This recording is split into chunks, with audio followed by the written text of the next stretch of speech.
মার্কিন ও ইসরায়েলি বিমান হামলায় ইরানের সর্বোচ্চ নেতা আয়াতুল্লাহ আলী খামেনি নিহত হওয়ার পর ইরানের কেন্দ্রীয় ধর্মীয় শহর কোমের একটি প্রতিনিধিত্বমূলক মসজিদের উপরে প্রতিশোধের প্রতীক লাল পতাকা উত্তোলন করা হয়েছে।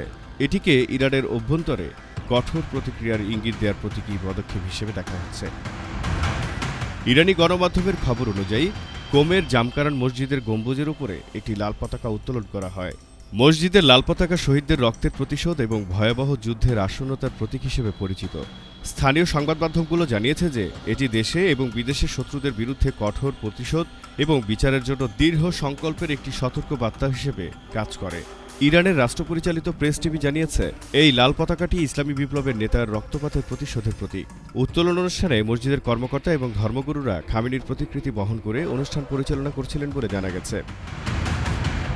2020 সালের জানুয়ারিতে Islamic Revolutionary Guard Corps IRGC এর কুদস ফোর্সের কমান্ডার কাশেম সোলাইমানি মার্কিন বিমান হামলায় নিহত হওয়ার পর জামকারান মসজিদের উপরে প্রথম লাল পতাকা উত্তোলন করা হয়েছিল।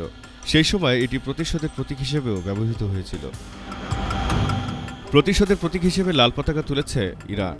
বেশ কয়েকটি গণমাধ্যমের প্রতিবেদন অনুসারে মধ্যপ্রাচ্যে উত্তেজনা বাড়ার সাথে সাথে কোম শহরের মসজিদের উপরে লাল পতাকাটি খামেনির সমর্থকদের মধ্যে ক্ষোভ এবং প্রতিশোধের প্রতিফলন ঘটায়।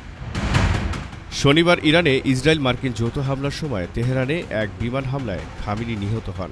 চলমান হামলায় ইরানের সর্বোচ্চ নেতা আয়াতুল্লাহ খামেনি সহ প্রায় শতাধিক নিহত হন।